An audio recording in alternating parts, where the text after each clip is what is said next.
اعوذ باللہ من الشیطان الرجیم بسم اللہ الرحمن الرحیم انما يريد الشیطان ان يوقع بینکم العداوة والبغضاء في الخمر والمیسر ويصدكم عن ذکر اللہ وعن الصلاة فهل انتم منتهون۔ صدق اللہ العظیم۔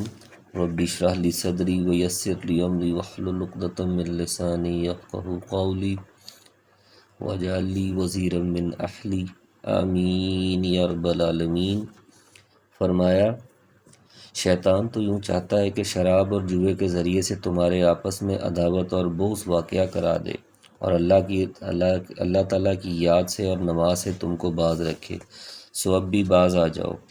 یہ شراب اور جوا کے مزید معاشرتی اور دینی نقصانات ہیں جو محتاج وضاحت نہیں ہیں، اسی لیے شراب کو ام الخبائث کہا جاتا ہے، اور جو بھی ایسی بری لت ہے کہ یہ انسان کو کسی کام کا نہیں چھوڑتی، اور بسا اوقات رئیس زادوں اور پشتینی جاگیرداروں کو مفلس و کلاش بنا دیتی ہے۔ اعاذنا اللہ منہا۔ وَأَطِیعُوا اللَّهَ وَأَطِیعُوا الرَّسُولَ وَاحْذَرُوا فَإِن تَوَلَّیْتُمْ فَاعْلَمُوا أَنَّمَا عَلَىٰ رَسُولِنَا الْبَلَاغُ الْمُبِینُ۔ اور فرمایا، اور تم اللہ تعالیٰ کی اطاعت کرتے رہو اور رسول کی اطاعت کرتے رہو اور احتیاط رکھو۔ اگر اعراض کرو گے تو یہ جان رکھو کہ ہمارے رسول کے ذمے صرف صاف صاف پہنچا دینا ہے۔ لیس علی الذین آمنوا وعملوا الصالحات جناح فیما طعموا اذا ما اتقوا وآمنوا وعملوا الصالحات ثم اتقوا وآمنوا ثم اتقوا واحسنوا واللہ یحب المحسنین۔ ایسے لوگوں پر جو کہ ایمان رکھتے ہوں اور نیک کام کرتے ہوں، اس چیز میں کوئی گناہ نہیں جس کو وہ کھاتے پیتے ہوں، جبکہ وہ لوگ تقوی رکھتے ہوں اور ایمان رکھتے ہوں، پھر پرہیزگاری کرتے ہوں اور ایمان رکھتے ہوں، پھر پرہیزگاری کرتے ہوں اور خوب نیک عمل کرتے ہوں۔ اللہ ایسے نیکوکاروں سے محبت رکھتا ہے۔ حرمت شراب کے بعد بعض صحابہ رضی اللہ تعالیٰ عنہ کے ذہن میں یہ بات آئی کہ ہمارے کئی ساتھی جنگوں میں شہید یا ویسے ہی فوت ہو گئے جبکہ وہ شراب پیتے تھے، تو اس آیت میں اس شبے کا ازالہ کر دیا گیا کہ ان کا خاتمہ ایمان و تقوی پر ہی ہوا ہے، کیونکہ شراب اس وقت تک حرام نہیں ہوئی تھی۔ یا ایہا الذین لنبلونکم اللہ بشیء من الصید تنالہ ایدیکم ورماحکم لیعلم اللہ من یخافہ بالغیب فمن اعتدی بعد ذلک فلہ عذاب علیم۔ اے ایمان والو، اللہ تعالیٰ قدرے شکار سے تمہارا امتحان کرے گا جن تک تمہارے ہاتھ اور تمہارے نیزے پہنچ سکیں گے، تاکہ اللہ تعالیٰ معلوم کر لے کہ کون شخص اس سے بن دیکھے ڈرتا ہے، تو جو شخص اس کے بعد حد سے نکلے گا اس کے واسطے دردناک سزا ہے۔ شکار عربوں کی معاش کا ایک اہم عنصر تھا، اس لیے حالت احرام میں اس کی ممانعت کر کے ان کا امتحان لیا گیا۔ خاص طور پر حدیبیہ میں قیام کے دوران کثرت سے شکار صحابہ رضی اللہ عنہ کے قریب آتے، لیکن انہی ایام میں ان 4 آیات کا نزول ہوا جن میں سے متعلقہ احکام بیان فرمائے گئے۔ قریب کا شکار یا دور کا، چھوٹے جانور عام طور پر ہاتھ ہی سے پکڑ لیے جاتے ہیں، اور دور کے یا بڑے جانوروں کے لیے تیر اور نیزے استعمال ہوتے تھے، اس لیے صرف ان دونوں کا یہاں ذکر کیا گیا، لیکن مراد یہ ہے کہ جس طرح بھی اور جس چیز سے بھی شکار کیا جائے احرام کی حالت میں ممنوع ہے۔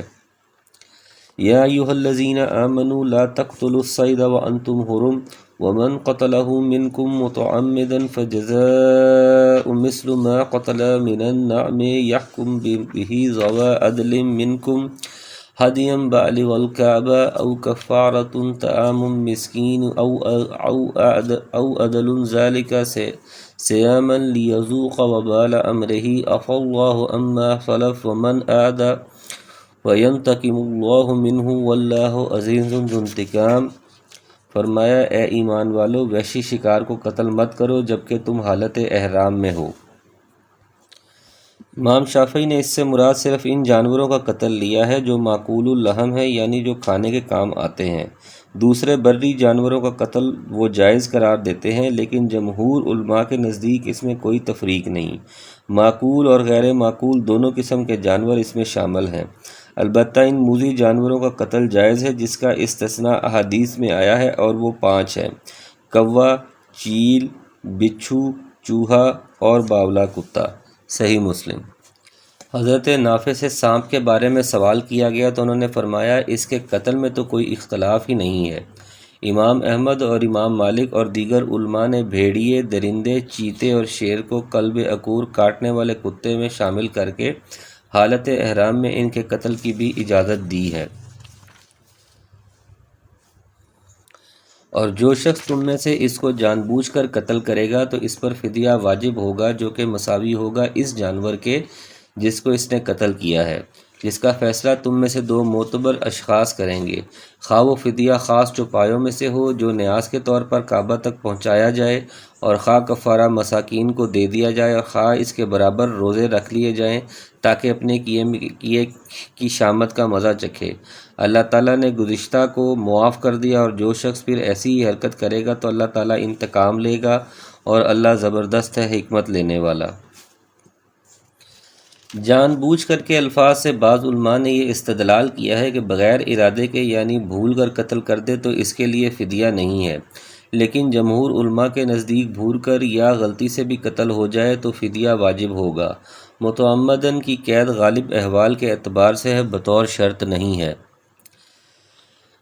مساوی جانور یا اس جیسے جانور سے مراد خلقت یعنی قد و قامت میں مساوی ہونا ہے، قیمت میں مساوی ہونا نہیں ہے، جیسا کہ احناف کا مسلک ہے۔ مثلاً اگر ہرن کو قتل کیا ہے تو اس کی مثل مساوی بکری ہے، گائے کی مثل نیل گائے ہے وغیرہ۔ البتہ جس جانور کا مثل نہ مل سکتا ہو وہاں اس کی قیمت بطور فدیہ لے کر مکہ پہنچا دی جائے گی کہ مقتول جانور کی مثل مساوی فلاں جانور ہے، اور اگر وہ غیر مثلی ہے یا مثل دستیاب نہیں ہے تو اس کی اتنی قیمت ہے۔ اس قیمت سے غلہ خرید کر مکہ کے مساکین میں فی مسکین ایک مد کے حساب سے تقسیم کر دیا جائے گا۔ احناف کے نزدیک فی مسکین 2 مد ہیں۔ یہ فدیہ جانور یا اس کی قیمت کعبہ پہنچائی جائے گی، اور کعبہ سے مراد حرم ہے، یعنی ان کی تقسیم حرم مکہ کی حدود میں رہنے والے مساکین پر ہوگی۔ او یا تخیر کے لیے ہے، یعنی کفارہ اطعام مساکین ہو یا اس کے برابر روزے، دونوں میں سے کسی ایک پر عمل کرنا جائز ہے۔ مقتول جانور کے حساب سے طعام میں جس طرح کمی و بیشی ہوگی روزوں میں بھی کمی و بیشی ہوگی۔ مثلاً محرم احرام والے نے ہرن قتل کیا ہے تو اس کی مثل بکری ہے، یہ فدیہ حرم مکہ میں ذبح کیا جائے گا۔ اگر یہ نہ ملے تو ابن عباس رضی اللہ عنہ کے ایک قول کے مطابق 6 مساکین کو کھانا یا 3 دن کے روزے رکھنے ہوں گے۔ اگر اس نے 12 سنگا، سامبر یا اس جیسا کوئی جانور قتل کیا ہے تو اس کی مثل گائے ہے۔ اگر یہ دستیاب نہ ہو یا اس کی طاقت نہ ہو تو 20 مسکین کو کھانا یا 20 دن کے روزے رکھنے ہوں گے۔ یا ایسا جانور شتر مرغ یا گورخر وغیرہ قتل کیا ہے جس کی مثل اونٹ ہے تو اس کی عدم دستیابی کی صورت میں 30 مساکین کو کھانا یا 30 دن کے روزے رکھنے ہوں گے۔ أُحِلَّ لَكُمْ صَيْدُ الْبَحْرِ وَطَعَامُهُ مَتَاعًا لَكُمْ وَلِلسَّيَّارَةِ وَحُرِّمَ عَلَيْكُمْ صَيْدُ الْبَرِّ مَا دُمْتُمْ حُرُمًا وَاتَّقُوا اللَّهَ الَّذِي إِلَيْهِ تُحْشَرُونَ۔ فرمایا تمہارے لیے دریا کا شکار پکڑنا اور اس کا کھانا حلال کیا گیا ہے، تمہارے فائدے کے واسطے اور مسافروں کے واسطے، اور خشکی کا شکار پکڑنا تمہارے لیے حرام کیا گیا ہے جب تک تم حالت احرام میں رہو، اور اللہ تعالیٰ سے ڈرو جس کے پاس جمع کیے جاؤ گے۔ صید سے مراد زندہ جانور، طعامہ سے مراد وہ مردہ مچھلی جانور ہے جسے سمندر یا دریا باہر پھینک دے یا پانی کے اوپر آ جائے، جس طرح کہ حدیث میں بھی وضاحت ہے کہ سمندر کا مردار حلال ہے۔ تفصیل کے لیے ملاحظہ ہو تفسیر ابن کثیر۔ جعل اللہ الکعبۃ البیت الحرام قیاما للناس والشہر الحرام والہدی والقلائد ذالک لتعلموا ان اللہ یعلم ما فی السماوات وما فی الارض وان اللہ بکل شیء علیم۔ فرمایا اللہ نے کعبہ کو جو کہ ادب کا مکان ہے لوگوں کے قائم رہنے کا سبب قرار دے دیا، اور عزت والے مہینے کو بھی، اور حرم میں قربانی والے جانور کو بھی، اور ان جانوروں کو بھی جن کے گلے میں پٹے ہوں، یہ اس لیے کہ تاکہ تم اس بات کو یقین کر لو کہ بے شک اللہ تعالیٰ آسمانوں اور زمین کے اندر کی چیزوں کا علم رکھتا ہے، اور بے شک اللہ سب چیزوں کو خوب جانتا ہے۔ کعبہ کو البیت الحرام اس لیے کہا جاتا ہے کہ اس کی حدود میں شکار کرنا، درخت کاٹنا وغیرہ حرام ہے۔ اسی طرح اس میں اگر باپ کے قاتل سے بھی سامنا ہو جاتا تو اس سے تعرض نہیں کیا جاتا تھا، اسے قیام للناس لوگوں کے قیام اور گزران کا باعث قرار دیا گیا ہے، جس کا مطلب ہے کہ اس کے ذریعے سے اہل مکہ کا نظم و انصرام بھی صحیح ہے اور ان کی معاشی ضروریات کی فراہمی کا ذریعہ بھی ہے۔ اسی طرح حرمت والے مہینے رجب، ذوالقعدہ، ذوالحج اور محرم، اور حرم میں ہو جانے والے جانور، ہدیہ اور قلائد بھی قیام للناس ہیں کہ تمام چیزوں سے بھی اہل مکہ کو مذکورہ فوائد حاصل ہوتے ہیں۔ اعلموا ان اللہ شدید العقاب وان اللہ غفور الرحیم، تم یقین جانو کہ اللہ تعالیٰ سزا بھی سخت دینے والا ہے اور اللہ تعالیٰ بڑی مغفرت اور بڑی رحمت والا بھی ہے۔ ما علی الرسول الا البلاغ واللہ یعلم ما تبدون وما تکتمون، رسول کے ذمے تو صرف پہنچانا ہے اور اللہ تعالیٰ سب جانتا ہے جو کچھ تم ظاہر کرتے ہو، جو کچھ تم پوشیدہ رکھتے ہو۔ قل لا يستوي الخبيث والطيب ولو أعجبك كثرة الخبيث فاتقوا الله يا أولي الألباب لعلكم تفلحون، فرمایا کہ آپ فرما دیجئے کہ ناپاک اور پاک برابر نہیں، گو آپ کو ناپاک کی کثرت بھلی لگتی ہو، اللہ تعالیٰ سے ڈرتے رہو اے عقل مندو تاکہ تم کامیاب ہو جاؤ۔ خبیث ناپاک سے مراد حرام یا کافر یا گناہ گار یا ردی، طیب پاک سے مراد حلال یا مومن یا فرما بردار اور عمدہ چیز ہے، یا یہ سارے ہی مراد ہو سکتے ہیں۔ مطلب یہ ہے کہ جس چیز میں خبث ناپاکی ہوگی وہ کفر ہے، فسق و فجور ہو، اشیاء و اقوال ہوں، کثرت کے باوجود وہ ان چیزوں کا مقابلہ نہیں کر سکتے جن میں پاکیزگی ہو، یہ دونوں کسی صورت میں برابر نہیں ہو سکتے، اس لیے کہ خبث کی وجہ سے اس چیز کی منفعت اور برکت ختم ہو جاتی ہے، جبکہ جس چیز میں پاکیزگی ہوگی اس سے اس کی منفعت اور برکت میں اضافہ ہوگا۔ یا ایھا الذین آمنوا لا تسألوا عن اشیاء ان تبد لکم تسؤکم وان تسألوا عنها حین ينزل القرآن تبد لکم عفا اللہ عنها واللہ غفور حلیم، فرمایا اے ایمان والو ایسی باتیں مت پوچھو کہ اگر تم پر ظاہر کر دی جائیں تو تمہیں ناگوار ہوں، اور اگر تم زمانہ نزول قرآن میں ان باتوں کو پوچھو گے تو تم پر ظاہر کر دی جائیں گی۔ سوالات گزشتہ اللہ نے معاف کر دیے اور اللہ بڑی مغفرت والا، بڑے حلم والا ہے۔ یہ ممانعت نزول قرآن کے وقت تھی، خود نبی صلی اللہ علیہ وسلم بھی صحابہ تعالیٰ عنہ کو زیادہ سوالات کرنے سے منع فرمایا کرتے تھے۔ ایک حدیث میں آپ صلی اللہ علیہ وسلم نے فرمایا، مسلمانوں میں وہ سب سے بڑا مجرم ہے جس کے سوال کرنے کی وجہ سے کوئی چیز حرام کر دی گئی درا حالانکہ اس سے قبل وہ حلال تھی۔ قَدْ سَأَلَهُمْ قَوْمٌ مِّن قَبْلِكُمْ ثُمَّ أَصْبَحُوا بِهِ كَافِرِينَ، فرمایا ایسی باتیں تم سے پہلے اور لوگوں نے بھی پوچھی تھیں، پھر ان باتوں کے منکر ہو گئے۔ کہیں اس کوتاہی کے مرتکب تم بھی نہ ہو جاؤ جس طرح ایک مرتبہ نبی صلی اللہ علیہ وسلم نے فرمایا اللہ تعالیٰ نے تم پر حج فرض کیا ہے۔ ایک شخص نے سوال کیا کیا ہر سال؟ آپ صلی اللہ علیہ وسلم خاموش رہے۔ اس نے 3 مرتبہ سوال دہرایا، پھر آپ صلی اللہ علیہ وسلم نے فرمایا کہ اگر میں ہاں کہہ دیتا تو حج ہر سال فرض ہو جاتا، اور اگر ایسا ہو جاتا تو ہر سال حج کرنا تمہارے لیے ممکن نہ ہوتا۔ صحیح مسلم۔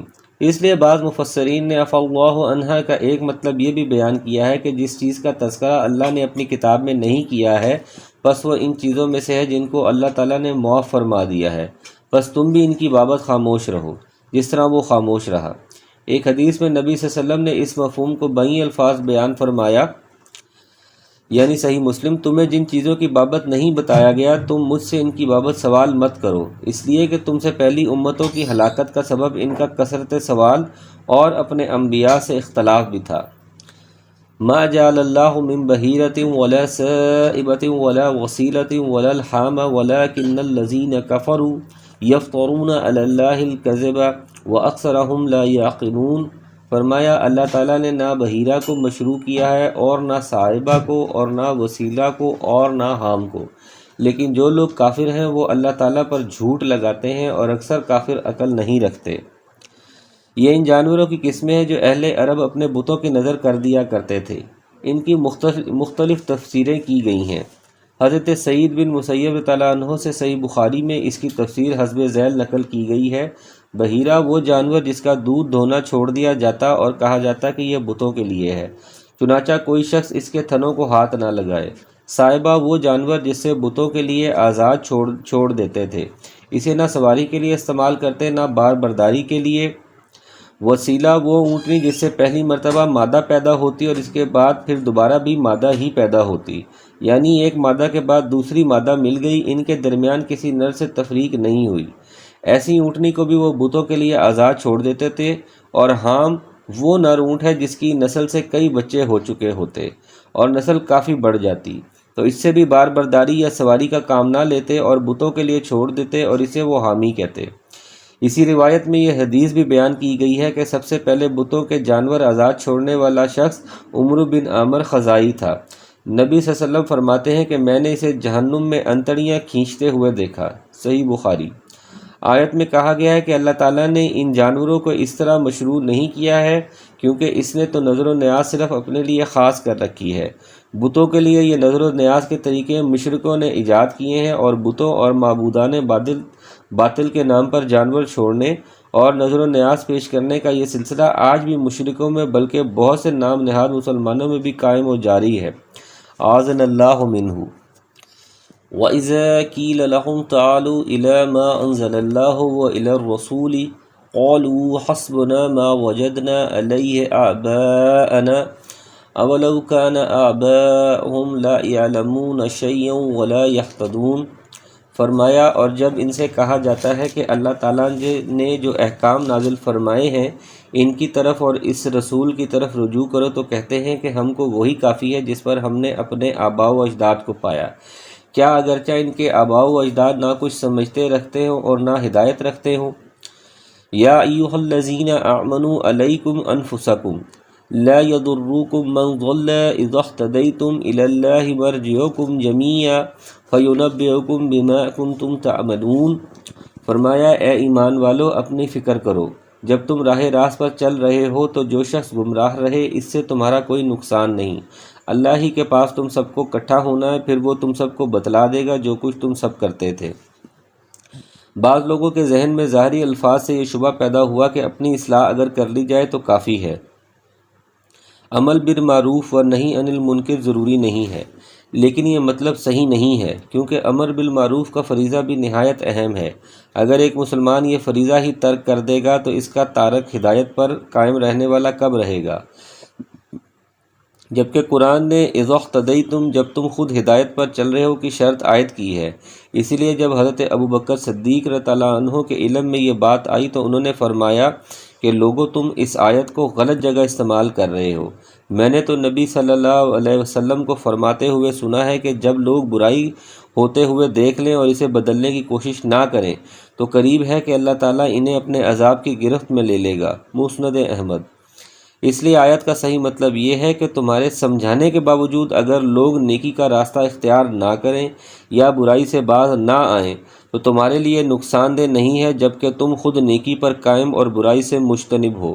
البتہ ایک صورت میں امر بالمعروف و نہی عن المنکر کا ترک جائز ہے کہ جب کوئی شخص اپنے اندر اس کی طاقت نہ پائے اور اس سے اس کی جان کو خطرہ ہے۔ اس صورت میں فَإِن لَّمْ يَسْتَطِعْ فَبِقَلْبِهِ وَذَلِكَ أَضْعَفُ الْإِيمَانِ کے تحت اس کی گنجائش ہے۔ آیت بھی اس صورت کی متحمل ہے۔ یا ایھا الذین آمنوا شہادۃ بینکم اذا حضر احدکم الموت حین الوصیۃ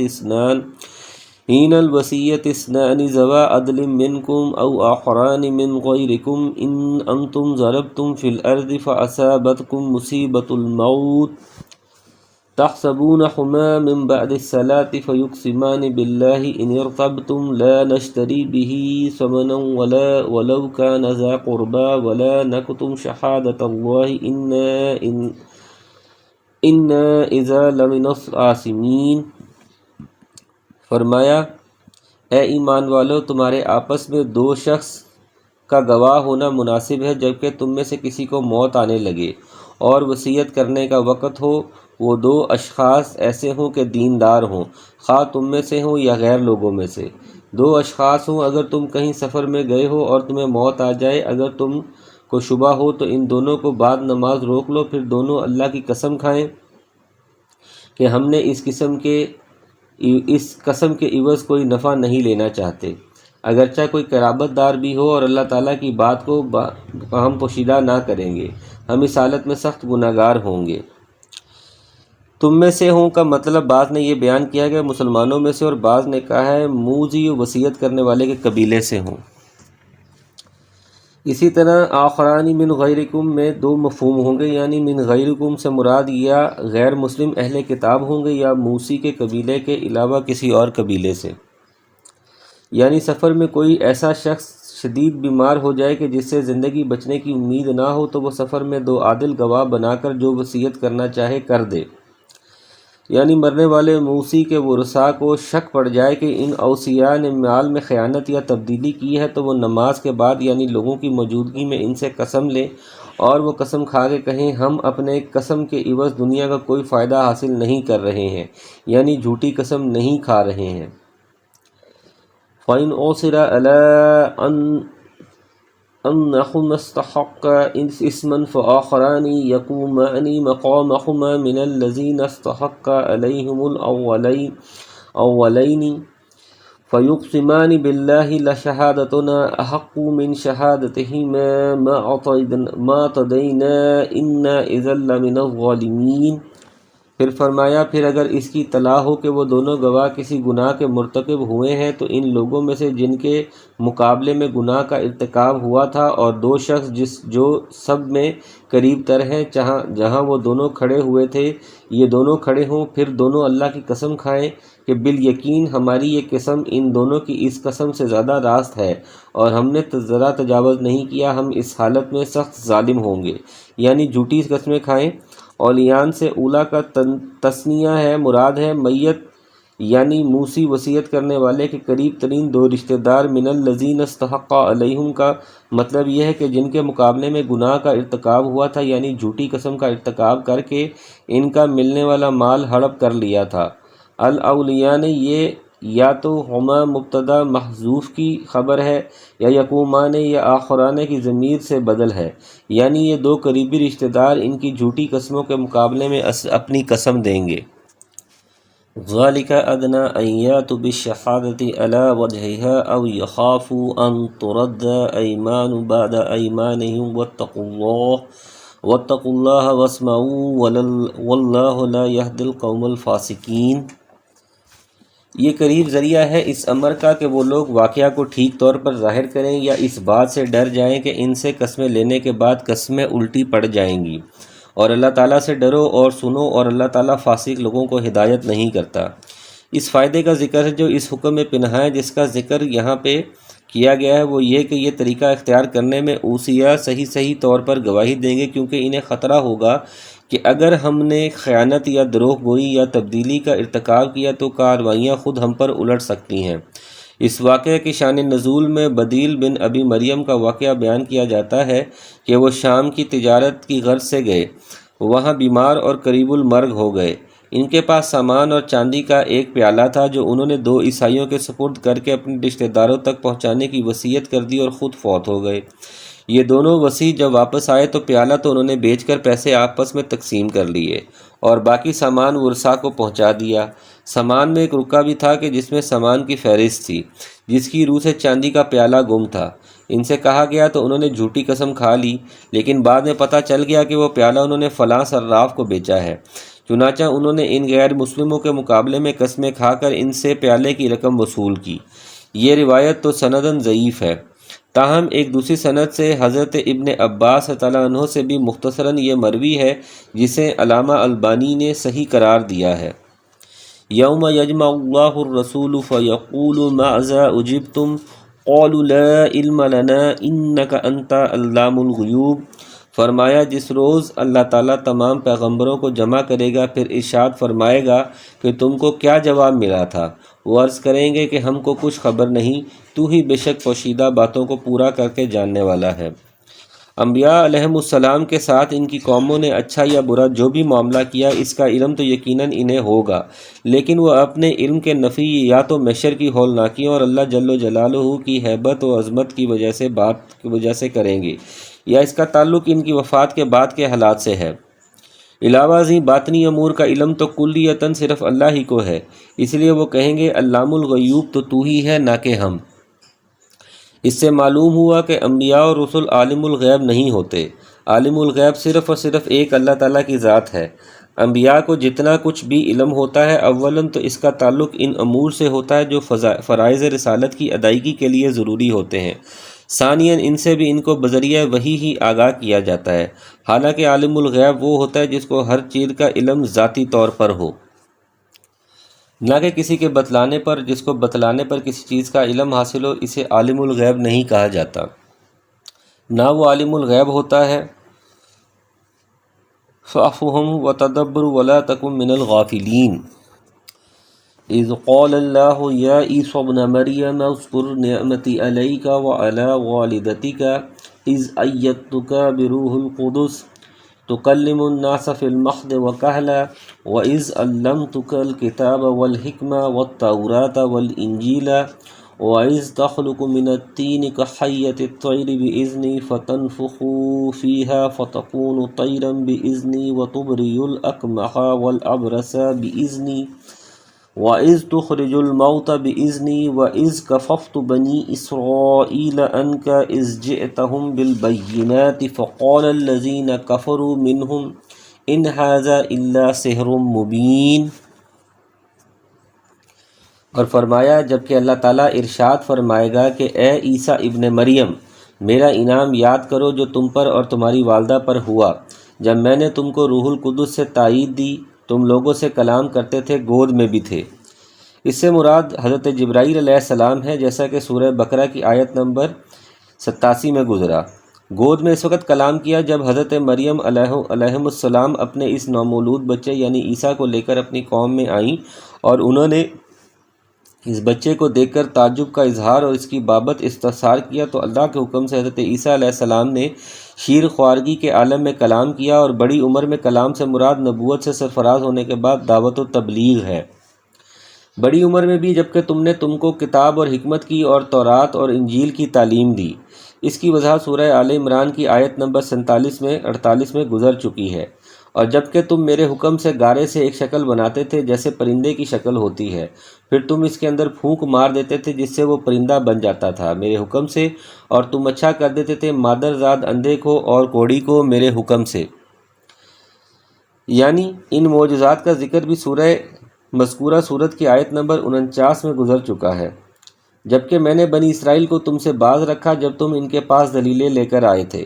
یہ اشارہ ہے اس سازش کی طرف جو یہود نے حضرت عیسیٰ علیہ السلام کے قتل کرنے اور سولی دینے کے لیے تیار کی تھی، جس سے اللہ تعالیٰ نے انہیں بچا لیا اور انہیں آسمان پر اٹھا لیا۔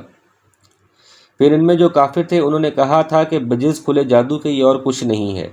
ہر نبی کے مخالفین آیات الہی اور معجزات کو دیکھ کر انہیں فوری طور پر جادو قرار دیتے رہے ہیں، حالانکہ جادو تو شعبدہ بازی کا ایک فن ہے جس سے انبیاء علیہ السلام کو کیا تعلق ہو سکتا ہے۔ علاوہ ازیں انبیاء کے ہاتھوں ظاہر ہونے والے معجزات قادر مطلق اللہ تبارک و تعالیٰ کی قدرت و طاقت کا مظہر ہوتے تھے، کیونکہ وہ اللہ ہی کے حکم سے اور اس کی مشیت و قدرت سے ہوتے تھے۔ کسی نبی کے اختیار میں یہ نہیں تھا کہ وہ جب چاہتا اللہ کے حکم اور مشیت کے بغیر کوئی معجزہ صادر فرما دے۔ اسی لیے یہاں بھی دیکھ لیجئے کہ حضرت عیسیٰ علیہ السلام کے ہر معجزے کے ساتھ اللہ نے 4 مرتبہ یہ فرمایا بِإِذْنِی کہ ہر معجزہ میرے حکم سے ہوا ہے۔ یہی وجہ ہے کہ نبی صلی اللہ علیہ وسلم سے مشرکین مکہ نے مختلف معجزات کے دکھانے کا مطالبہ کیا، جس کی تفصیل سورہ بنی اسرائیل آیت نمبر 91 سے 93 میں ذکر کی گئی ہے۔ تو اس کے جواب میں نبی صلی اللہ علیہ وسلم نے فرمایا سبحان ربی هل كنت الا بشرا رسولا، میرا رب پاک ہے، یعنی وہ تو اس کمزوری سے پاک ہے کہ وہ یہ چیزیں نہ دکھا سکے۔ وہ تو دکھا سکتا ہے لیکن اس کی حکمت اس کی مقتضی ہے یا نہیں، یا کب مقتضی ہوگی اس کا علم اسی کو ہے اور اسی کے مطابق وہ فیصلہ فرماتا ہے، لیکن میں تو صرف بشر اور رسول ہوں، یعنی میرے اندر یہ معجزات دکھانے کی اپنے طور پر طاقت نہیں ہے۔ بہرحال انبیاء کے معجزات کا جادو سے کوئی تعلق نہیں ہوتا، اور اگر ایسے ہوتا تو جادوگر اس کا توڑ مہیا کر لیتے، لیکن حضرت موسیٰ علیہ السلام کے واقعے سے ثابت ہوا کہ دنیا بھر کے جمع شدہ بڑے بڑے جادوگر بھی حضرت موسیٰ علیہ السلام کے معجزے کا توڑ نہ کر سکے، اور جب ان کو معجزہ اور جادو کا فرق واضح طور پر معلوم ہو گیا تو وہ مسلمان ہو گئے۔ وَإِذْ أُوحِيَ إِلَى الْحَوَارِيِّينَ أَنْ آمِنُوا بِهِ وَبِرُسُلِهِ قَالُوا آمَنَّا وَاشْهَدْ بِأَنَّنَا مُسْلِمُونَ، اور فرمایا جب کہ میں نے حواریین کو حکم دیا کہ تم مجھ پر اور میرے رسول پر ایمان لاؤ، انہوں نے کہا کہ ہم ایمان لائے اور آپ شاہد رہیے کہ ہم پورا فرما بردار ہیں۔ حواریین سے مراد حضرت عیسیٰ علیہ السلام کے وہ پیروکار ہیں جو ان پر ایمان لائے اور ان کے ساتھی اور مددگار بنے۔ ان کی تعداد 12 بیان کی جاتی ہے۔ وحی سے مراد یہاں وہ وحی نہیں ہے جو بذریعہ فرشتہ انبیاء علیہم السلام پر نازل ہوتی تھی، بلکہ یہ وحی الہام ہے جو اللہ تعالیٰ کی طرف سے بعض لوگوں کے دلوں میں القاء کر دی جاتی ہے، جیسے حضرت موسیٰ علیہ السلام کی والدہ اور حضرت مریم علیہم السلام کو اسی قسم کا الہام ہوا جسے قرآن نے وحی ہی سے تعبیر فرمایا ہے۔ اذ قال الحواریون یا عیسی ابن مریم هل یستطیع ربک ان ینزل علینا مائدة من السماء قال اتقوا اللہ ان کنتم مؤمنین۔ فرمایا وہ وقت یاد ہے کہ قابل ہے کہ جب حواریین نے عرض کیا کہ اے عیسیٰ ابن مریم، کیا آپ کا رب ایسا کر سکتا ہے کہ ہم پر آسمان سے ایک خوان نازل فرما دے؟ آپ نے فرمایا کہ اللہ سے ڈرو اگر تم ایمان والے ہو۔ معاہدہ ایسے برتن، سینی، پلیٹ یا ٹرے وغیرہ کو کہتے ہیں جس میں کھانا ہو، اسی لیے دسترخوان بھی اس کا ترجمہ کر لیا جاتا ہے کیونکہ اس پر بھی کھانا چنا ہوتا ہے۔ سورت کا نام بھی اسی مناسبت سے ہے کہ اس میں اس کا ذکر ہے۔ حواریین نے مزید اطمینان قلب کے لیے یہ مطالبہ کیا جس طرح حضرت ابراہیم علیہ السلام نے احیاء موتا کے مشاہدے کی خواہش ظاہر فرمائی تھی۔ قولا اتقوا اللہ، یعنی یہ سوال مت کرو، ممکن ہے تمہاری آزمائش کا سبب بن جائے، کیونکہ حسب طلب معجزہ دکھانے کے بعد اس قوم کی طرف سے ایمان میں کمزوری عذاب کا باعث بن سکتی ہے۔ اس لیے حضرت عیسیٰ علیہ السلام نے انہیں اس مطالبے سے روکا اور انہیں اللہ تبارک و تعالیٰ سے ڈرایا۔ قالوا نريد أن نأكل منها وتطمئن قلوبنا ونعلم أن قد صدقتنا ونكون عليها من الشاهدين۔ فرمایا وہ بولے کہ ہم یہ چاہتے ہیں کہ اس میں سے کھائیں اور دلوں کو پورا اطمینان ہو جائے اور ہمارا یقین اور بڑھ جائے کہ آپ نے ہم سے سچ بولا ہے اور ہم گواہی دینے والوں میں سے ہو جائیں۔ قال عیسی ابن مریم اللہم ربنا انزل علینا مائدة من السماء تکون لنا عیدا لأولنا وآخرنا وآیة منک وارزقنا وانت خیر الرازقین۔ تو عیسیٰ ابن مریم نے دعا کی کہ اے اللہ ہمارے پروردگار، ہم پر آسمان سے کھانا نازل فرما کہ وہ ہمارے لیے، یعنی ہم میں جو اول ہیں اور جو بعد میں ہیں، سب کے لیے خوشی کی بات ہو جائے اور تیری طرف سے ایک نشانی ہو جائے، اور تو ہم کو رزق عطا فرما دے اور تو سب عطا کرنے والوں سے اچھا ہے۔ اسلامی شریعتوں میں عید کا مطلب یہ نہیں کہ قوم تہوار کا ایک دن ہو، قومی تہوار کا ایک دن ہو جس میں تمام اخلاقی قیود اور شریعت کے ضابطوں کو پامال کرتے ہوئے بے ہنگم طریقے سے طرب و مسرت کا اظہار کیا جائے، چراغاں کیا جائے اور جشن منایا جائے، جیسا کہ آج کل اس کا یہی مفہوم سمجھ لیا گیا ہے اور اسی کے مطابق تہوار منائے جاتے ہیں، بلکہ آسمانی شریعتوں میں اس کی حیثیت ایک ملی تقریب کی ہوتی ہے جس کا اہم مقصد یہ ہوتا ہے کہ اس روز پوری ملت اجتماعی طور پر اللہ تعالیٰ کا شکر ادا کرے اور اس کی تکبیر و تحمید کے زمزمے بلند فرمائے۔ یہاں بھی حضرت عیسیٰ علیہ السلام نے اس دن کو عید بنانے کی جس خواہش کا اظہار کیا، اس سے ان کا مطلب یہی ہے کہ ہم تعریف و تمجید اور تکبیر و تحمید کریں گے۔ بعض اہل بدعت اس عید مائدہ سے عید میلاد کا جواز ثابت کرتے ہیں، حالانکہ اول تو یہ ہماری شریعت سے پہلے کی شریعت کا واقعہ ہے جسے اگر اسلام برقرار رکھنا چاہتا تو وضاحت کر دی جاتی۔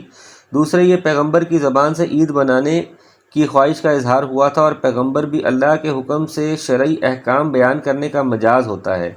تیسرے، عید کا مفہوم و مطلب بھی وہی ہوتا ہے جو مذکورہ بالا سطروں میں بیان کیا گیا ہے، جبکہ عید میلاد میں ان میں سے کوئی بات بھی نہیں ہے، لہٰذا عید میلاد کے بدعت ہونے میں کوئی شک و شبہ نہیں ہے۔ اسلام میں صرف 2 ہی عیدین ہیں جو اسلام نے مقرر کی ہیں، عید الفطر اور عید الاضحیٰ، ان کے علاوہ کوئی تیسری عید نہیں ہے۔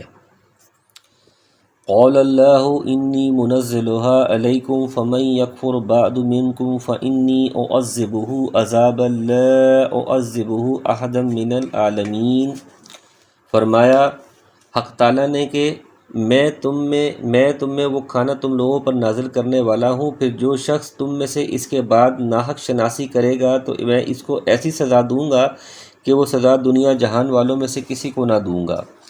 یہ مائدہ خوان طعام آسمان سے اترا یا نہیں، اس کی بابت کو صحیح اور صریح مرفوع حدیث نہیں ہے۔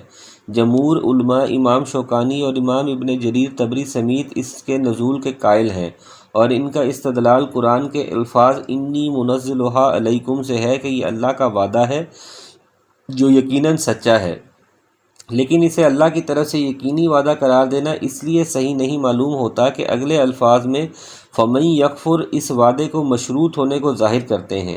اس لیے دوسرے علماء کہتے ہیں کہ اللہ تعالیٰ کی طرف سے یہ شرط سن کر انہوں نے کہا کہ پھر ہمیں اس کی ضرورت نہیں، جس کے بعد اس کا نزول نہیں ہوا۔ امام ابن کثیر نے ان آثار کی اسانید کو جو امام مجاہد اور حسن بصری سے منقول ہیں صحیح قرار دیا ہے۔ نیز کہا ہے کہ ان آثار کی تائید اس بات سے بھی ہوتی ہے کہ نزول معاہدہ کی کوئی شہرت عیسائیوں میں ہے، نہ ان کی کتابوں میں درج ہے، حالانکہ یہ اگر نازل ہوا ہوتا تو اس سے ان کے ہاں مشہور بھی ہونا چاہیے تھا، اور کتابوں میں بھی تواتر سے یا کم از کم احاد سے نقل ہونا چاہیے تھا۔ واللہ اعلم بالصواب۔ وَإِذْ قَالَ اللَّهُ يَا عِيسَى ابْنَ مَرْيَمَ أَأَنْتَ قُلْتَ لِلنَّاسِ اتَّخِذُونِي وَأُمِّي إِلَٰهَيْنِ مِن دُونِ اللَّهِ قَالَ سُبْحَانَكَ مَا يَكُونُ لِي أَنْ أَقُولَ مَا لَيْسَ لِي بِحَقٍّ إِن كُنتُ قُلْتُهُ فَقَدْ عَلِمْتَهُ تَعْلَمُ مَا فِي نَفْسِي وَلَا أَعْلَمُ مَا فِي نَفْسِكَ إِنَّكَ أَنْتَ عَلَّامُ الْغُيُوبِ۔ اور وہ وقت بھی قابل ذکر ہے جب کہ اللہ تعالیٰ فرمائے گا کہ اے عیسیٰ ابن مریم، کیا تم نے ان لوگوں سے کہہ دیا تھا کہ تم مجھ کو اور میری ماں کو بھی علاوہ اللہ کے معبود قرار دے لو؟ یہ سوال قیامت والے دن ہوگا، اور مقصد اس سے اللہ کو چھوڑ کر کسی اور کو معبود بنا لینے کی زجر و توبیخ ہے کہ جن کو تم معبود اور حاجت روا سمجھتے تھے وہ تو خود اللہ کی بارگاہ میں جواب دہ ہیں۔ دوسری بات یہ معلوم ہوئی کہ عیسائیوں نے حضرت مسیح علیہ السلام کے ساتھ حضرت مریم سلام علیہا کو بھی الہ معبود بنایا ہے۔ تیسری بات یہ معلوم ہوئی کہ من دون اللہ کے سوا معبود کوئی وہی نہیں ہے جنہیں مشرکین نے پتھر یا لکڑی کی مورتیوں سے شکل میں بنا کر ان کی پوجا کی ہے، جیسا کہ آج کل کے قبر پرست علماء اپنے عوام کو یہ باور کرا کے مغالطہ دیتے ہیں، بلکہ وہ اللہ کے نیک بندے بھی من دون اللہ میں شامل ہیں جن کی لوگوں نے کسی بھی انداز سے عبادت کی، جیسے حضرت عیسیٰ علیہ السلام اور مریم کی عیسائیوں نے کی۔ قال سبحانك ما يكون لي أن أقول ما ليس لي بحق إن كنت قلته فقد علمته تعلم ما في نفسي ولا أعلم ما في نفسك إنك أنت علام الغيوب۔ عیسیٰ علیہ الصلوۃ والسلام عرض کریں گے میں تو تجھ کو منزہ سمجھتا ہوں، مجھ کو کس طرح زیبا نہ تھا کہ میں ایسی بات کہتا جس کے کہنے کا مجھ کو کوئی حق ہی نہیں۔ اگر میں نے کہا ہوگا تو تجھ کو اس کا علم ہوگا، تو میرے دل کے اندر کی بات بھی جانتا ہے، اور میں تیرے نفس میں جو کچھ ہے اس کو نہیں جانتا۔ تمام غیبوں کا جاننے والا تو ہی ہے۔ حضرت عیسیٰ علیہ السلام کتنے واضح الفاظ میں اپنی بابت علم غیب کی نفی فرما رہے ہیں۔ ما قلت لهم الا ما امرتنی به ان اعبدوا اللہ ربی وربکم وکنت علیہم شہیدا ما دمت فیہم فلما توفیتنی کنت انت الرقیب علیہم وانت علی کل شیء شہید۔ فرمایا میں نے تو ان سے اور کچھ نہیں کہا مگر صرف وہی جو تو نے مجھ سے کہنے کو فرمایا تھا کہ تم اللہ کی بندگی اختیار کرو جو میرا بھی رب ہے اور تمہارا بھی رب ہے۔ میں ان پر گواہ رہا تب تک میں ان میں رہا، پھر جب تو نے مجھ کو اٹھا لیا تو ہی ان پر مطلع رہا، اور تو ہر چیز کی پوری خبر رکھتا ہے۔ عیسیٰ علیہ الصلوۃ والسلام نے توحید و عبادت رب کی یہ دعوت عالم شیر خوارگی میں بھی دی، جیسا کہ سورہ مریم میں ہے اور عمر جوانی و کہولت میں بھی ہے۔ توفیتنی کا مطلب ہے کہ جب تو نے مجھے دنیا سے اٹھا لیا، جیسا کہ اس کی تفصیل سورہ آل عمران کی آیت نمبر 55 میں گزر چکی ہے۔ اس سے یہ بات بھی معلوم ہوئی کہ پیغمبران کو اتنا ہی علم ہوتا ہے جتنا اللہ تعالیٰ کی طرف سے انہیں عطا کیا جاتا ہے یا جس کا مشاہدہ وہ اپنی زندگی میں اپنی آنکھوں سے کرتے ہیں۔ ان کے علاوہ ان کو کسی بات کا علم نہیں ہوتا، جبکہ عالم الغیب وہ ہوتا ہے جسے بغیر کسی کے بتلائے ہر چیز کا علم ہوتا ہے، اور اس کا علم ازل سے ابد تک پر محیط ہوتا ہے۔ یہ صفت علم اللہ کے سوا کسی اور کے اندر نہیں، اس لیے عالم الغیب صرف ایک اللہ ہی کی ذات ہے، اس کے علاوہ کوئی عالم الغیب نہیں ہے۔ حدیث میں آتا ہے کہ میدان حشر میں نبی صلی اللہ علیہ وسلم کی طرف آپ کے کچھ امتی آنے لگیں گے تو فرشتے ان کو پکڑ کر دوسری طرف لے جائیں گے۔ آپ صلی اللہ علیہ وسلم فرمائیں گے کہ ان کے آنے دو، یہ تو میرے امتی ہیں۔ فرشتے آپ کو بتلائیں گے انک لا تدری ما احدثوا بعدک، اے محمد صلی اللہ علیہ وسلم، آپ صلی اللہ علیہ وسلم نہیں جانتے کہ آپ صلی اللہ علیہ وسلم کے بعد انہوں نے دین میں کیا کیا بدعتیں ایجاد کی تھیں۔ جب آپ صلی اللہ علیہ وسلم یہ سنیں گے تو آپ صلی اللہ علیہ وسلم نے فرمایا کہ میں بھی اس وقت یہی کہوں گا جو العبد الصالح حضرت عیسیٰ علیہ السلام نے فرمایا، وَكُنْتُ عَلَيْهِمْ شَهِيدًا مَا دُمْتُ فِيهِمْ فَلَمَّا تَوَفَّيْتَنِي كُنْتَ أَنْتَ الرَّقِيبَ عَلَيْهِمْ۔ صحیح بخاری۔ ان تعذبهم فإنه عبادك ان تعذبهم فإنهم عبادك وَإِن تَغْفِرْ لَهُمْ فَإِنَّكَ أَنْتَ الْعَزِيزُ الْحَكِيمُ۔ اگر تو ان کو سزا دے تو یہ تیرے بندے ہیں، اور اگر تو ان کو معاف فرما دے تو تو زبردست ہے، حکمت والا ہے۔ یعنی مطلب یہ ہے کہ یا اللہ ان کا معاملہ تیری مشیت کے سپرد ہے، اس لیے کہ تو فعال لما یرید بھی ہے، جو چاہے کر سکتا ہے، اور تجھ سے کوئی باز پرس کرنے والا بھی نہیں ہے۔ لا یسأل عما یفعل وهم یسألون، سورۃ الانبیاء۔ اللہ جو کچھ کرتا ہے اس سے باز پرس نہیں ہوگی، لوگوں سے ان کے کاموں کی باز پرس ہوگی۔ گویا آیت میں اللہ کے سامنے بندوں کی عاجزی اور بے بسی کا اظہار بھی ہے، اور اللہ کی عظمت و جلالت اور اس کے قادر مطلق اور مختار کل ہونے کا بیان بھی، اور پھر ان دونوں باتوں کے حوالے سے عفو و مغفرت کی التجا بھی۔ سبحان اللہ، کیسی عجیب و بلیغ آیت ہے۔ اسی لیے حدیث میں آتا ہے کہ ایک رات نبی صلی اللہ علیہ وسلم پر نوافل میں اس آیت کو پڑھتے ہوئے ایسی کیفیت طاری ہوئی کہ بار بار ہر رکعت میں اسے ہی پڑھتے رہے حتیٰ کہ صبح ہو گئی۔ مسند احمد۔ قال اللہ ھذا یوم ینفع الصادقین صدقہم لہم جنات تجری من تحتها الانہار خالدین فیہا ابدا رضی اللہ عنہم ورضوا عنہ ذلک الفوز العظیم۔ اللہ ارشاد فرمائے گا کہ یہ وہ دن ہے کہ جو لوگ سچے تھے ان کا سچا ہونا ان کے کام آئے گا۔ ان کو باغات ملیں گے جن کے نیچے نہریں جاری ہوں گی، جن میں وہ ہمیشہ ہمیش کو رہیں گے۔ اللہ تعالیٰ ان سے راضی اور خوش، یہ اللہ سے راضی اور خوش، یہ بڑی بھاری کامیابی ہے۔ حضرت ابن عباس تعالیٰ عنہ نے اس کے معنی یہ بیان فرمائے ہیں کہ ینفع الموحدین توحیدہم، وہ دن ایسا ہوگا کہ صرف توحید ہی موحدین کو نفع پہنچائے گی، یعنی مشرکین کے معافی اور مغفرت کی کوئی صورت نہیں ہوگی۔ آخری آیت مبارکہ میں فرمایا للہ ملک السماوات والارض وما فیہن وہو علی کل شیء قدیر، اللہ ہی کی ہے سلطنت آسمانوں کی اور زمین کی اور ان چیزوں کی جو ان میں موجود ہیں، اور ہر وہ شے پر پوری قدرت رکھتا ہے۔